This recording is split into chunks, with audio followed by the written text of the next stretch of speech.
감사합니다. 예, 이렇게 은혜를 사모하고 철야 예배 오신 여러분들을 주님의 이름으로 축복합니다.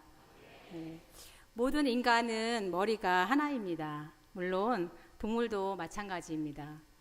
머리가 둘이라면 정상이 아니겠죠? 그런데 만약에 머리가 둘이라면 어떤 모습일까요? 이런 생각을 해보면서 제가 인터넷 검색을 해보았습니다. 제가 뭐라고 검색하냐면 머리가 두 개인 것을 상상하면서 샴 쌍둥이 들어보셨죠? 예, 그거랑 또 머리가 두 개 달린 그리스 신화 이야기 이렇게 제가 검색을 이제 해보았더니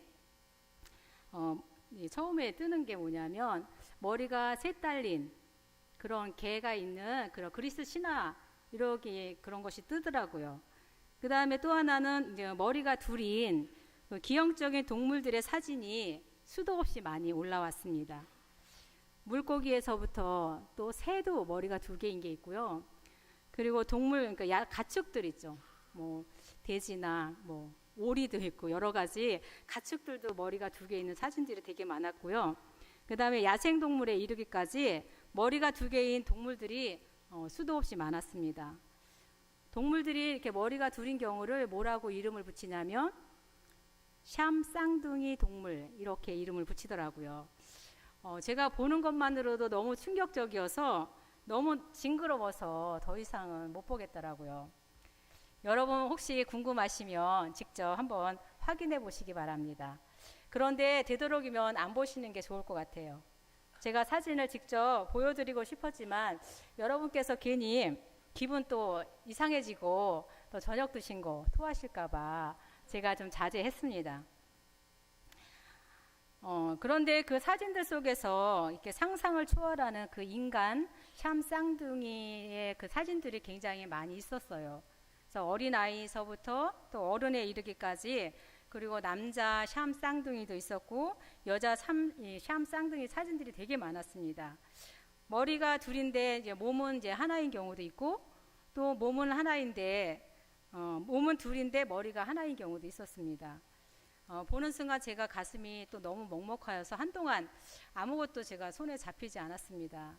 그리고 이제 식사 시간인데도 제가 식사를 할 수 없을 정도로 가슴이 너무 아팠습니다.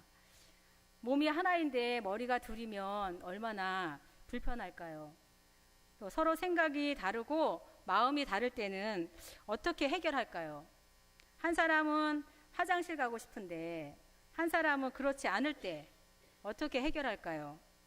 한 사람은 한식을 먹고 싶은데 또 한 사람은 양식을 먹고 싶다라면 두 사람이 어떻게 그렇게 합일점을 찾아 나갈 수 있을까? 그런 생각을 하니까 제가 이렇게 상상만 해도 어려움이 참 많겠다. 그런 생각을 해보게 되었습니다. 만약에 제 머리 옆에 머리를 하나 더 갖다 붙인다 라고 한번 여러분들이 저를 보면서 한번 상상해 보시기 바랍니다. 어떤 모습이 될까요? 좀 웃으시는 분들도 계신데 그러면 이제 여러분들 머리에 옆에 머리 하나를 한번 더 붙여보는 상상을 한번 해보세요. 상상해 보셨어요? 네, 하나 더 붙인다면은 굉장히 이상한 모습이 되겠죠. 오늘 본문 20절을 보면 예수님께서 인자는 머리 둘 곳이 없다고 말씀하십니다. 다 같이 한번 우리 20절을 읽어보겠습니다. 시작. 예수께서 이르시되 여우도 굴이 있고 공중에 새도 거처가 있으되 인자는 머리 둘 곳이 없다 하시더라. 예, 여우가 거처하는 곳은 여우굴이라고 합니다. 그렇죠? 그리고 마찬가지로 새가 거처하는 곳은 새집입니다. 그런데 예수님은 인자는 머리 둘 곳이 없다고 하십니다.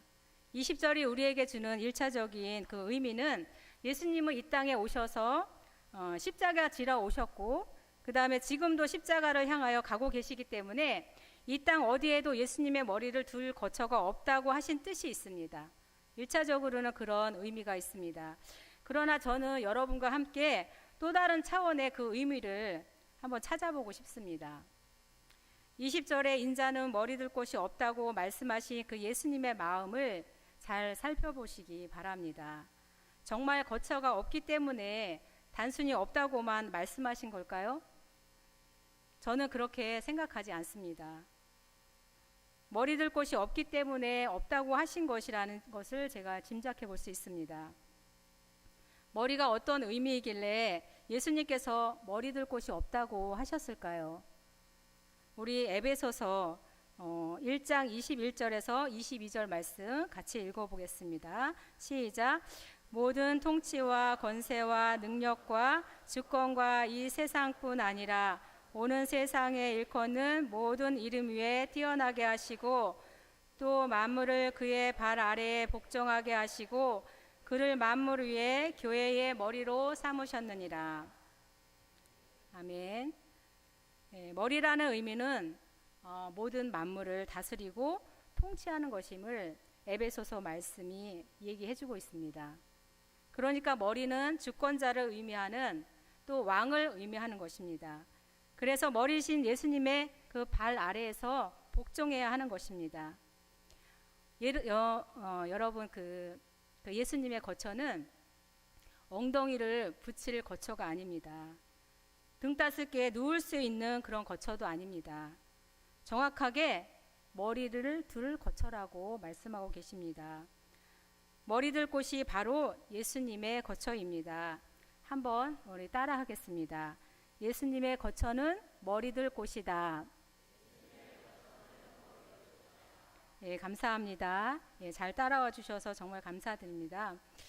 그렇다면 왜 예수님은 머리들 곳이 없다고 하셨을까요? 먼저 그 20절 앞에 우리가 본문을 읽었는데요. 18절과 19절을 살펴보려고 합니다. 먼저 18절을 같이 읽겠습니다. 시작. 예수께서 무리가 자기를 에워싸는 것을 보시고 건너편으로 가기를 명하시니라. 아멘. 18절을 살펴보면 예수님 주변에 무리가 등장하는 것을 볼 수 있습니다. 무리가 예수님을 에워싸니까 예수님은 제자들에게 건너편으로 가자고 명령하십니다. 제가 무리라는 뜻을 한번 찾아보니까 여럿이 함께 모여 있는 때라고 이렇게 국어 사전에 나와 있더라고요. 그러니까 다른 말로 하면 군중이라고 표현해도 무리가 없을 것 같습니다. 예수님은 군중이 몰려들었을 때 언제나 피하셨습니다. 왜요? 군중은 군중일 뿐이기 때문입니다. 군중은 예수님을 따르는 제자가 될 수 없습니다. 우리가 야구 경기나 또 축구 경기가 있을 때 사람들은 때로 이렇게 모여듭니다. 자기가 좋아하는 팀을 침이 마르도록 칭찬하면서 응원하기도 하고 또 그럴 때 기분도 좋고 신이 납니다. 그러나 잘못하면 기분이 너무나 나빠서 그 선수의 이름을 들먹이면서 우리가 욕설을 퍼붓기도 합니다. 혹시라도 이게 자기 팀 선수가 실수로다가 그 자살골을 놓았다. 그러면 그 선수는 한동안 쏟아지는 원성에 길을 막고 살아야 할 것입니다. 뜨거웠던 그 열기도 경기 시간이 종료되면 사람들은 각자 집으로 돌아갑니다.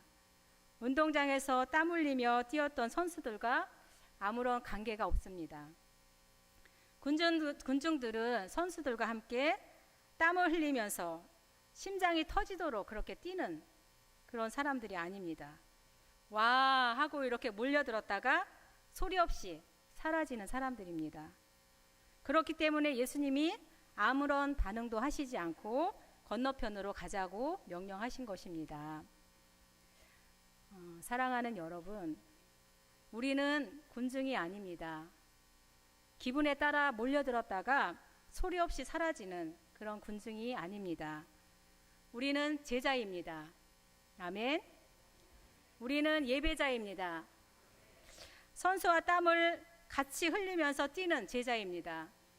나의 만족을 위한 예배자가 아니라 오직 한 분, 하나님을 만족시켜 드리는 예배자입니다. 우리 한번 19절 살펴보겠습니다. 같이 읽겠습니다. 한 서기관이 나와 예수께 이르되 선생님이여 어디로 가시든지 저는 따르리이다. 자, 이제는 서기관이 등장합니다. 서기관은 대부분이 바리새파에 속해 있기 때문에 그들이 하는 일은 주로 이제 율법을 연구하고 또 해석하고 가르쳤던 그런 율법 학자였습니다. 율법 교사였습니다. 지금으로 말하면 학자라고 말할 수 있고 또 교수라고 말할 수 있습니다. 이들은 당시 유대 사회에서 꽤나 인정받고 존경받는 위치의 사람들이었습니다. 그러나 바리새인들이나 서기관들은 예수님에 대해서 굉장히 적대적이었습니다. 신성을 모독하는 자라고 비난을 하기도 했고, 어떻게 하면 예수를 고발할까, 또 어떻게 하면 예수를 죽일까, 그렇게 위논했던 사람들입니다. 그런데 본문에 나오는 서기관은 예수님을 비난하기는커녕 예수님이 어디로 가시든지 저는 따르겠습니다, 이렇게 말하고 있어요.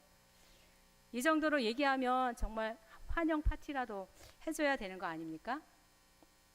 저라면 정말 고맙다고, 그리고 어떻게 그런 마음을 먹게 되었냐고 대환영을 했을 것입니다. 그런데 예수님의 반응은 전혀 뜻밖입니다. 서기관의 동기가 무엇이었을까요?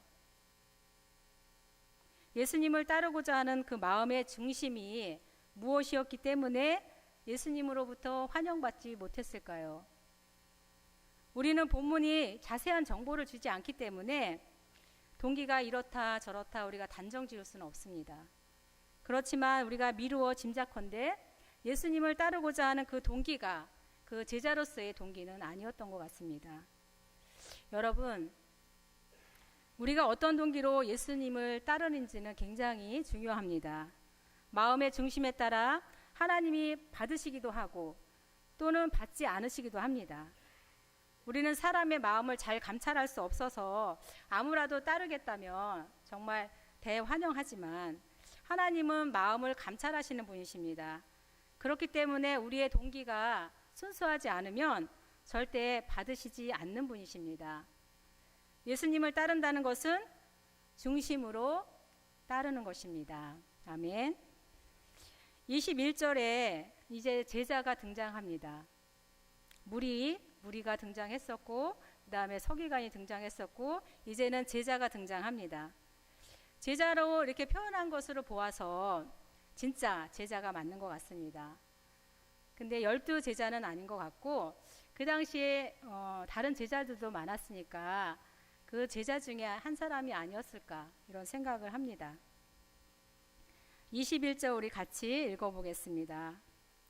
제자 중에 또 한 사람이 이르되 주여 내가 먼저 가서 내 아버지를 장사하게 허락하옵소서. 본문의 제자는요, 내가 먼저 가서 내 아버지를 장사하게 허락해달라고 그렇게 예수님께 부탁합니다. 여기서 잠시 우리가 그 유대인의 그 장례법을 좀 알고 넘어갈 필요가 있습니다.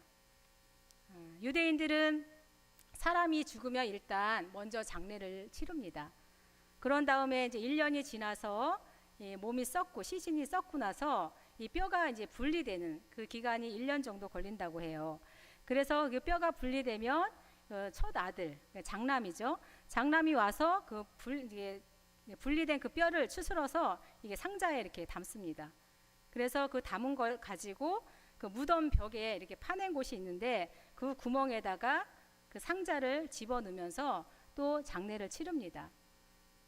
그러니까 이 제자가 예수님에게 부탁한 것은 그 1년의 이제 장례의 기간이 1년이 필요한데 내가 먼저 가서 장사하게 해달라고 한 것은 1년의 유예 기간을 달라고 요청한 거죠. 그러니까 1년 있다 따르겠다 이렇게 말한 것입니다. 이런 사람들은 나의 상황과 여건이 달라지면 언제든지 마음을 바꿀 가능성이 있는 사람입니다. 상황에 따라 예수님보다 내가 먼저인 사람입니다. 사랑하는 여러분, 제자는 예수님을 따르는 사람입니다. 예수님이 사셨던 삶을 살아가는 사람들입니다. 예수님이 땀을 흘리면 같이 땀을 흘려야 되고 예수님이 운동장을 달리면 같이 뛰는 사람이 제자입니다. 우리 마가복음 3장 14절 15절 같이 읽겠습니다. 이에 12를 세우셨으니 이는 자기와 함께 있게 하시고 또 보내사 전도도 하며 귀신을 내쫓는 권능도 가지게 하려 하심이로라. 아멘. 제자는 예수님과 함께 하면서 그 다음에 예수님이 하신 전도도 하고, 그리고 예수님에게 있었던 귀신을 내쫓는 권능도 가지고 있는 자들입니다.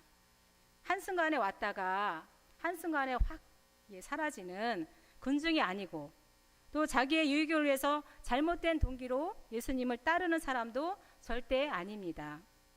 예수님이 원하는 제자는 예수님을 가장 우선으로 두는 그런 사람입니다. 어떤 상황 가운데서도 예수님을 먼저 생각하는 사람입니다. 그런데 본문의 제자는 예수님이 먼저가 아니었습니다. 예수님이 우선이 아니었습니다. 내가 먼저였고 가족이 먼저였습니다. 여건과 그 상황에 끌려가는 사람이라고 볼 수 있습니다. 예수님이 머리라고 인정은 하면서도 실제로는 자기가 그 머리 역할을 하는 사람입니다. 이런 모습이 영적으로 그 샴 쌍둥이는 아닐까, 이런 생각이 듭니다. 같은 내용의 본문이 누가복음 9장에서도 나옵니다. 누가복음 9장에서는 또 한 사람이 등장을 하는데, 그 사람에 대해서 그 사람이 어떻게 얘기했고 예수님이 어떻게 답을 하셨는지 한번 같이 읽어보겠습니다. 또 다른 사람이 이르되 주여 내가 주를 따르겠나이다마는 나로 먼저 내 가족을 작별하게 허락하소서. 예수께서 이르시되 손에 쟁기를 잡고 뒤를 돌아보는 자는 하나님의 나라에 합당하지 아니하니라 하시니라. 아멘. 여기에 등장하는 사람도 마태복음에 등장하는 제자와 똑같은 얘기를 합니다. 두 사람의 공통점은 뭐예요? 내가 먼저라는 것입니다. 어떤 사람은 그렇게 말할지도 모릅니다. 아니, 부모가 돌아가셨으면 열일 제치고 장례식에 가야 되는 거 아닌가?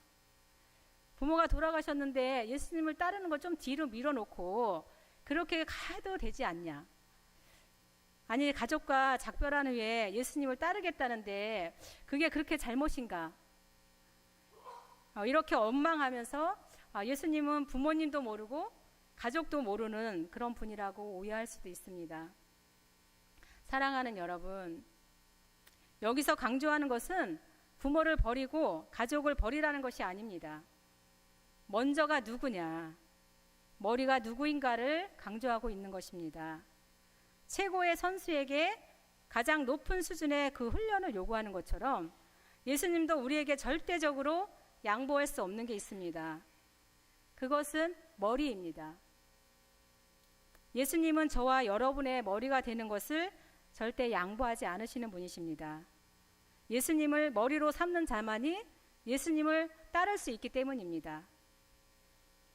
예수님을 머리로 삼지 않는 그런 사람들의 머리는, 그 실체는 사실은 사단, 그 마귀이기 때문입니다.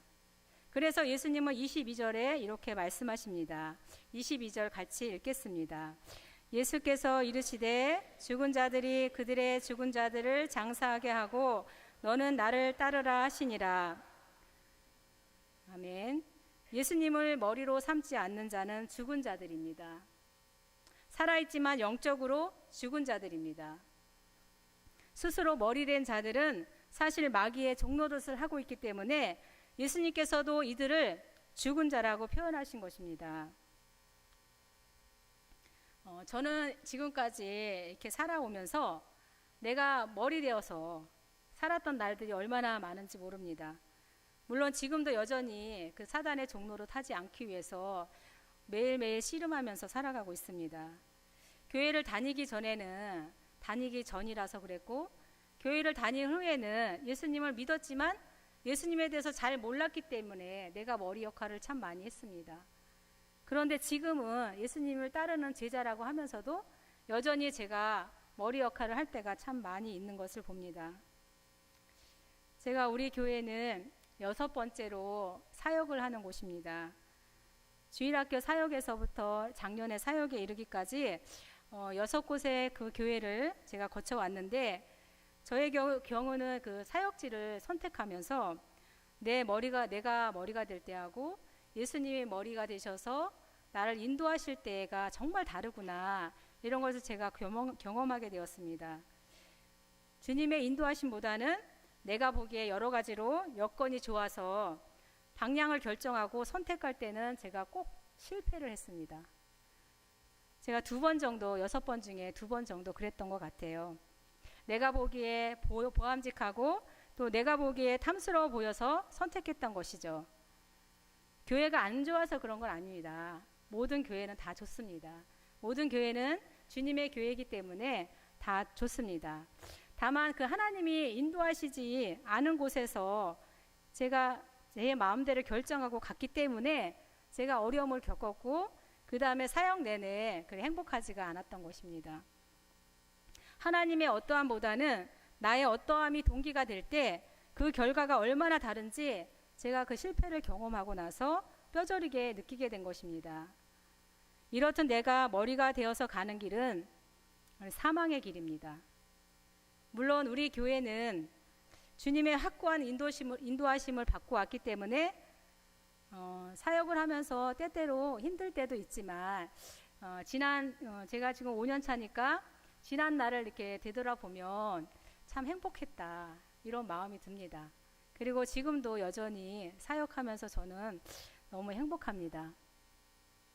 성경의 많은 인물들이 자기가 머리가 되었을 때 실패했다는 것을 우리는 잘 알고 있습니다. 스스로 머리된 거짓의 영에 미혹된 아담과 하와가 그랬고 또 사사시대의 많은 사람들이 머리 되시는 하나님을 버리고 자기 소견에 오른 대로 행하여서 실패에 실패를 거듭했습니다. 이스라엘의 초대 왕이었던 그 사도 사울은 처음에는 겸손했지만 차차 자신이 머리가 되면서 최후의 비참한 죽음을 맞이하게 되었습니다. 신약 시대의 가룟 유다는 어떻습니까? 예수님의 제자로 따랐지만 마음의 중심이 예수님이 아닌 자기가 먼저였기 때문에 스스로가 머리가 된 대가를 치르면서 마지막에는 그 자살로 생을 마치는 그런 비참한 인생을 살게 되었습니다. 그러나 이들과는 달리 철저하게 종으로 살았던 사람들도 있습니다. 신약의 많은 서신서를 기록한 사도 바울이 바로 그런 사람입니다. 사도 바울은 예수님을 만난 이후부터 삶을 완전히 바꾸었습니다. 철저하게 예수님을 자신의 머리로 삼았던 사람입니다. 죽을 때까지 선교하면서 그는 사도됨이 스스로에게 있지 않고 언제나 하나님의 은혜라고 고백합니다. 빌립보서하고 디도서에서 보면은 그 1절에 보면 자기 편지를 쓸 때 사도 바울은 자기를 뭐라고 표현하냐면 예수의 종이라고 말하고 또 하나님의 종이라고 자신을 얘기하고 있습니다. 바울과 바나바가 그 1차 선교 여행을 했었던 그 루스드라에서 있었던 일입니다. 바울과 바나바는 그 루스드라에서 나면서부터 걷지 못하는 그런 사람을 만나게 됩니다.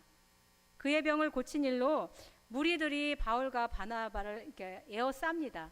그러면서 뭐라고 하냐면 신들이 사람의 형상으로 왔다 이렇게 말하면서 바울과 바나바에게 제사를 지내려고 하는 거예요.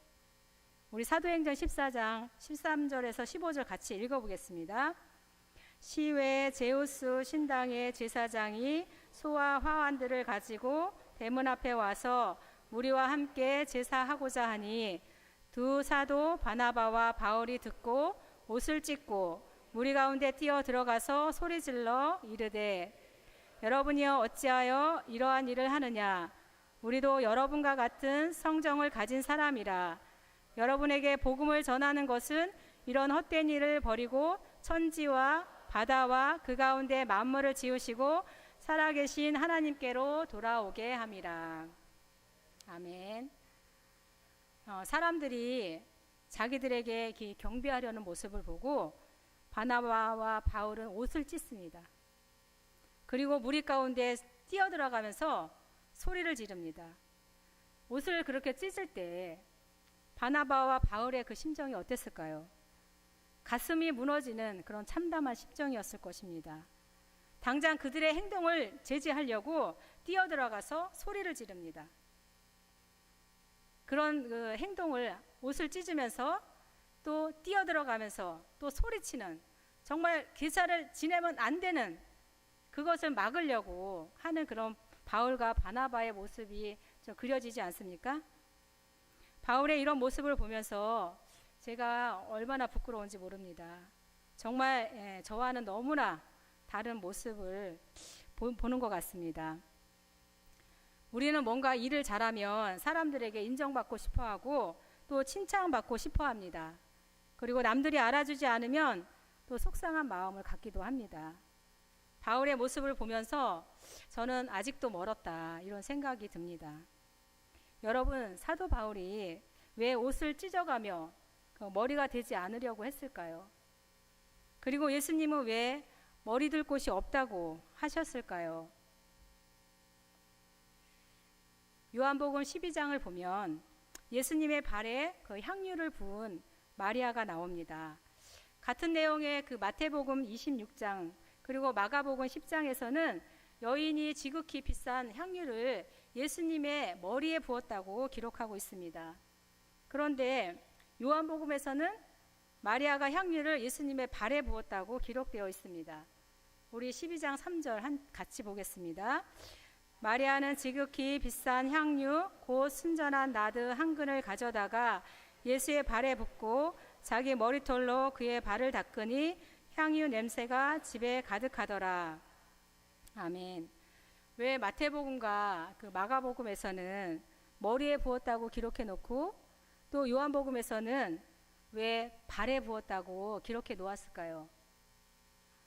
요한복음 12장 그 3절의 말씀을 보면서 제가 얼마 전에 기도했던 생각이 났습니다.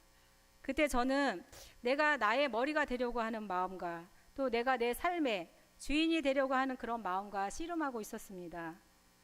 아닌가 싶으면 또 그러는 모습이 내 안에 있고 또 없어졌다 싶으면 어느새 내가 먼저인 마음 또 내가 우선인 마음이 마음속에서 올라오는 것을 제가 느낍니다. 그것을 제가 부인할 수가 없는 것 같습니다. 제가 주님께 묻지도 않고 결정하고 또 여쭤와 보았지만 기다리지 못하고 또 사인도 안 났는데 먼저 행동하면서 그럼 저의 모습을 보면서 제 모습이 너무 추하더라고요. 정말 저의 뒷모습을 보는데 정말 저의 모습이 추해 보였습니다. 그래서 이 문제를 가지고 주님 앞에 회개하며 기도했습니다. 주님, 용서해 주세요. 주님보다 내가 먼저인 나를 용서하시고 불쌍히 여겨주세요. 이제 내가 머리짓하지 않게 해주세요. 제 머리를 짓밟아 주세요. 제 머리를 아주 박살내 주세요. 제가 생각해도 좀 과격한 표현을 써가면서 그렇게 울면서 제가 기도했었습니다. 그러면서 좀 전에 요한복음 12장 3절의 그런 말씀이 떠올랐습니다. 마리아의 행동을 상상하면서 제 머리를 주님의 발 앞에 놓아 보았습니다. 내가 머리였던 그 왕관을 주님 발 앞에 놓는 그 상상도 해보았습니다.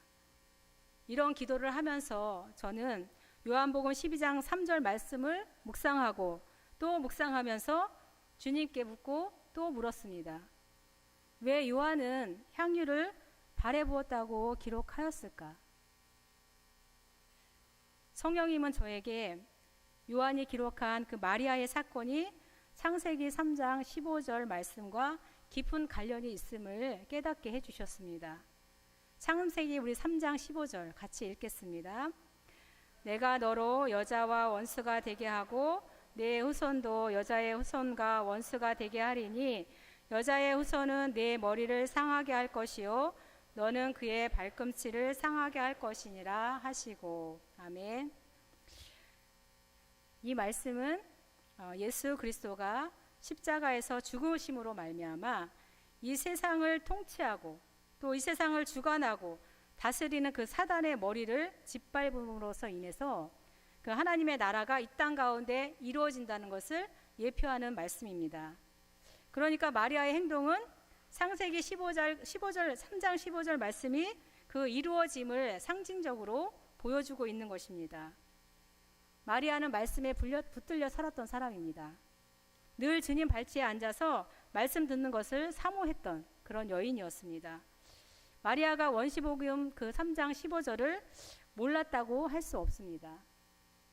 마리아는 가장 값진 향유를 주님 발에 부으면서 그 발을 자신의 머리털로 닦습니다. 왜 수건도 있는데 왜 수건으로 안 닦고 머리털로 닦았을까? 또 그것도 궁금하잖아요. 예, 저는 궁금하면 항상 하나님께 물어봅니다. 왜 머리털로 닦았을까요? 하면서 제가 계속해서 물으면 답을 들을 때까지 질문을 하는 편입니다. 우리가 이제 이 마리아가 머리털로 예수님의 발을 닦기 전에 그 발을 씻기는 것은 그 당시의 유대 문화에서 종이 하는 역할입니다. 예, 종들은 손님들의 발을 닦았거든요. 그러니까 마리아는 그 머리털로 예수님의 발을 닦으면서 자신의 그 머리됨을 내려놓은 것입니다. 그러면서 주님은 나의 머리이십니다. 나는 주님의 종입니다. 이렇게 고백하고 있는 것입니다. 사단의 머리를 짓밟으실 그 거룩한 그 주님의 발이기 때문에 가장 귀하고 값진 그 향유를 발에 부어드렸고 또 머리털로 발을 닦아드리면서 나의 머리됨, 나의 주인됨을 내려놓는 행동이었습니다. 사랑하는 여러분, 이 세상의 모든 머리는 주님 발 앞에 놓여야 합니다. 왜냐하면 스스로 높아진 머리는 사단의 종노릇하는 머리이기 때문입니다. 예수님의 십자가 죽음을 통해 그 사단의 머리가 짓밟히고 하나님의 나라가 이루어진 것처럼 나의 주인됨을 주님 발 아래에 내려놓을 때 우리 안에 진정한 하나님의 나라가 이루어질 줄 믿습니다. 머리는 하나입니다. 머리가 둘이 될 수는 없습니다. 예수님을 따른다고 하면서 내가 먼저라고 하면 우리는 영적으로 샴 쌍둥이의 모습을 하고 있는 것과 같습니다. 예수님은 교회의 머리가 되시고 또 우리 가정의 머리가 되시고 또 저와 여러분의 머리가 되십니다. 어떤 상황이나 여건에 예수님은 타협하지 않으십니다. 절대 머리 되시는 것을 양보하지 않으십니다. 왜냐하면 우리 안에 하나님의 나라가 이루어져야 하기 때문입니다. 하나님의 나라는 의와 희락과 또 화평이라고 했습니다. 예수님은 그 사단이 주는 그 불의함들, 슬픔들, 불안과 그 두려움들을 그 우리 안에서 쫓아내시고 우리 안에 참 평강과 그런 기쁨을 주시러 이 땅에 오신 것입니다. 시편 22편 3절에는 이스라엘의 찬송 중에 계시는 주여 주는 거룩하시니이다 라고 하셨습니다. 찬송이라는 것은 거기에 고백을 담아서 부르는 건데 하나님은 나의 왕이다. 그리고 나의 주인 되십니다. 하면서 하나님을 경배하는 그런 믿음의 고백입니다. 우리가 그런 마음으로 예배를 하고 찬양할 때 예수님은 저와 여러분 가운데 임하시고 또 저와 여러분을 머리들 거처로 삼으실 것입니다. 말씀에 온전히 순종하고 주님을 따를 때 주님은 저와 여러분의 머리들 거처로 삼으실 것입니다. 사랑하는 여러분, 머리됨과 그 제자로서의 그 따름은 뗄 수 없는 관계입니다. 우리는 군중도 아니고 또 상황과 여건에 따라 움직이는 사람들도 아닙니다. 저와 여러분 모두가 나의 머리됨을 주님 발 아래 내려놓고 또 예수님의 머리들 거처가 되어야 합니다. 그래서 의와 또 희락과 화평이 넘치는 하나님의 나라를 이루며 사실 수 있는 저와 여러분이 되시기를 주님의 이름으로 축복합니다. 잠깐 기도하겠습니다.